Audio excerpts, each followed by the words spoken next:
Production.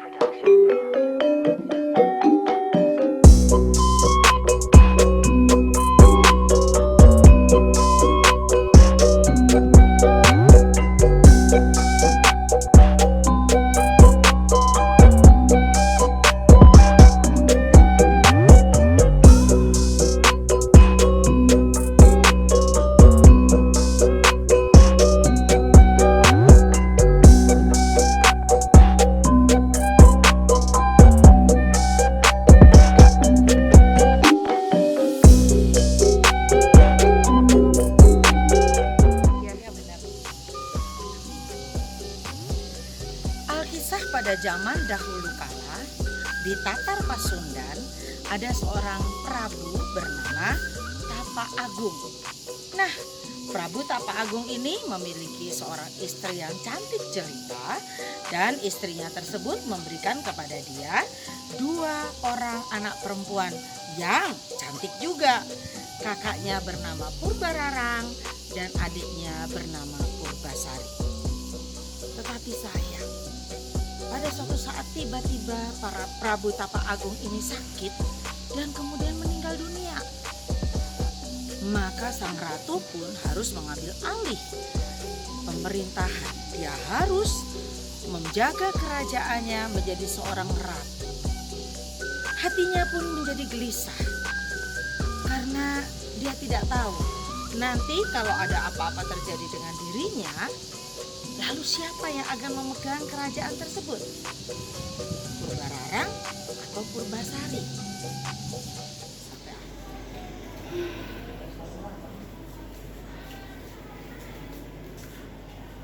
Aduh, bagaimana ini? Dayang, tolong panggilkan penasehatku. Baik, Ratu. Ya, Ratu. Silakan duduk, penasehat. Masih, Ratu. Penasehat, menurutmu siapakah yang lebih pantas untuk meneruskan kerajaan ini? Aku pusing dari semalam aku memikirkannya. Menurut saya, yang lebih pantas untuk meneruskan kerajaan ini adalah Purbasari. Kenapa demikian, penasehat? Karena Purbasari lebih baik daripada Purbararang. Dia lebih lemah lembut, dia lebih pantas mempunyai jiwa kepemimpinan yang lebih daripada Purbararang. Kamu betul juga.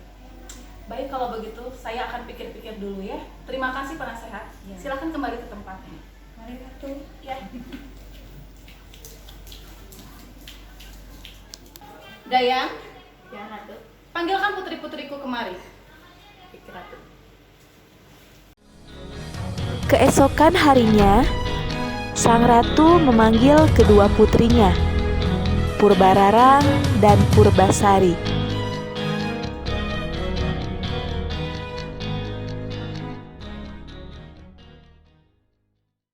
Bangunlah anak-anakku. Maksud ibunda mengajak kalian datang kemari. Ibunda akan memberikan tahta kerajaan ini kepada Purbasari. Karena Purbasarilah yang lebih pantas menerima semua ini. Kenapa aku, Bunda? Kenapa tidak kakak saja? Ya, Ibunda. Ibunda tidak adil. Harusnya aku yang menerima tahta kerajaan ini, bukan Purbasari, Ibunda. Aku anak sulungmu, Ibunda. Kerajaan ini akan dikutuk.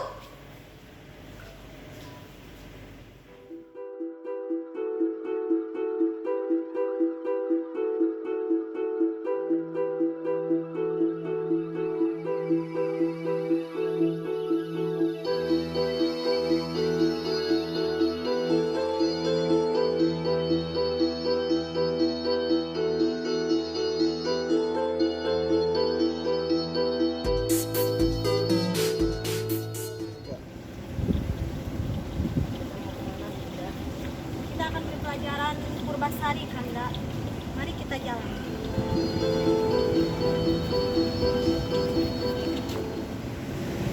Kanda, lihat. Sepertinya itu rumah dukun yang Kemarahan yang sudah memuncak Mari kita membuat Purbararang mempunyai niat untuk mencelakai adiknya. Ia meminta seorang penyihir untuk menyihir Purbasari.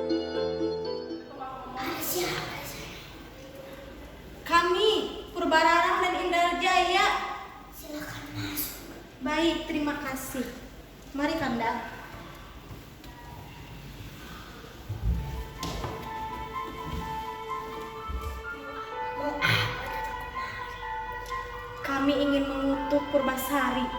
Tolong kami, dia ingin mengambil tahta kerajaanku. Tolong, kabulkan permintaan saya. Baik, karena tolong kasih uang yang kita bawa.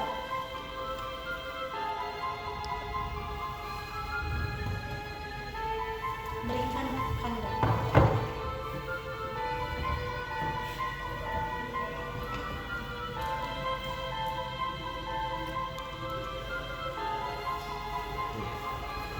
Baik, terima kasih.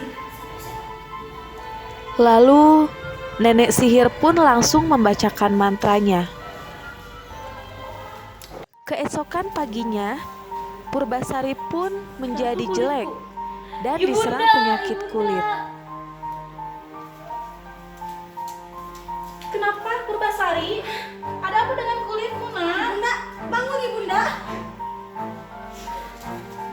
Ibunda, jangan dekat-dekat.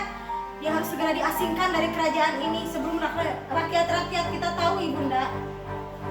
Penasehat, Ya, Ratu. tolong bawa Purbasari ke hutan. Asingkan dia.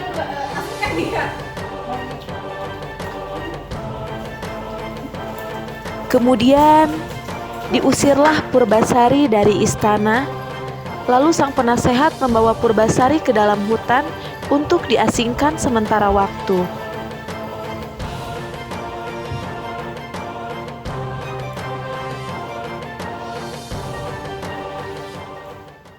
Putri Purbasari, untuk sementara waktu kamu di sini dulu ya, sampai penyakitmu membaik.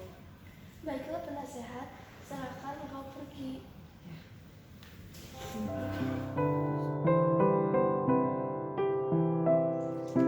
Putri Purbasari pun tinggal sendirian di dalam hutan.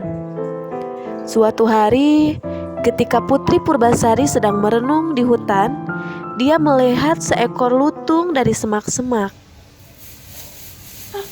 Apa itu? Siapa itu di balik semak-semak? Siapa kamu? Lutung Kasarung, Tuan Putri.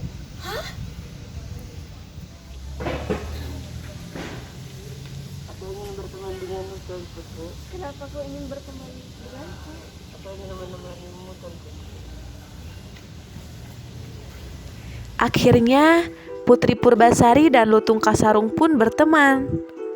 Lutung Kasarung sangat perhatian terhadap Putri Purbasari, dan Lutung pun memetikkan bunga yang sangat indah untuk Putri Purbasari.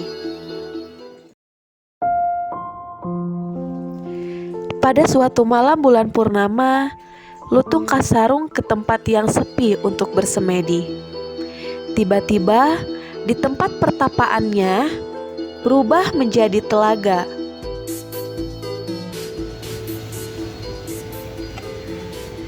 Lutung, apa yang sedang kau lakukan di sini? Tuan Putri mandilah di telaga ini. Apa manfaatku? Mandi sajalah. Akhirnya, Putri Purbasari menceburkan dirinya ke telaga. Tak lama setelah itu, sesuatu terjadi pada kulitnya. Kulitnya menjadi bersih seperti semula, dan ia cantik kembali. Wah, kulitku menjadi seperti semula. Terima kasih, Lutung.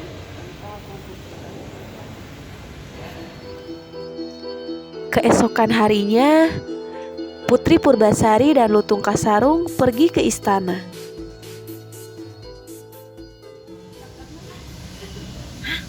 Sepertinya itu Putri Purbasari. Putri Purbasari sudah kembali. Apa? Putri Purbasari sudah kembali? Sudah. Di mana dia?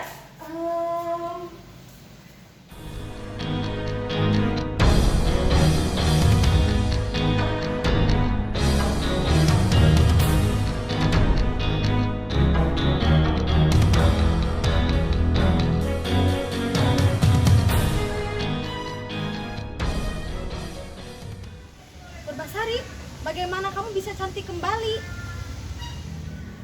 Kulitku menjadi seperti semula karena Lutung Kasarung. Baiklah, aku akui kekalahanku. Tapi bagaimana kalau sekarang kita adu ketampanan tunangan kita? Ini, kenalkan, Indrajaya. Saya Indrajaya. Tunangan Barara. Ini adalah tunanganku, Lutung Kasarung.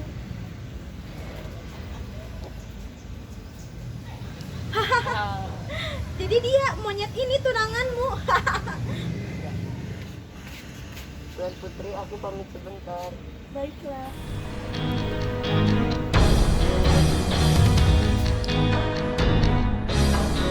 Saat Putri Purbararang dan Indrajaya tertawa terbahak-bahak, tiba-tiba mereka terkejut melihat sesosok lutung yang berubah menjadi pangeran tampan. Ternyata Lutung kau seorang pangeran.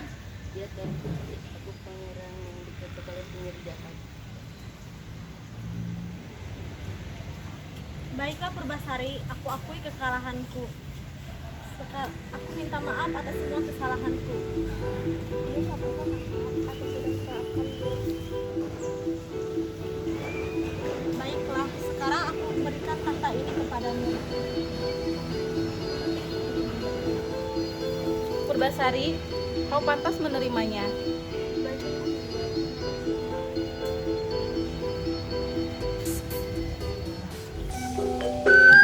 Akhirnya, Putri Purbasari dan Lutung Kasarung hidup bahagia di dalam kerajaan.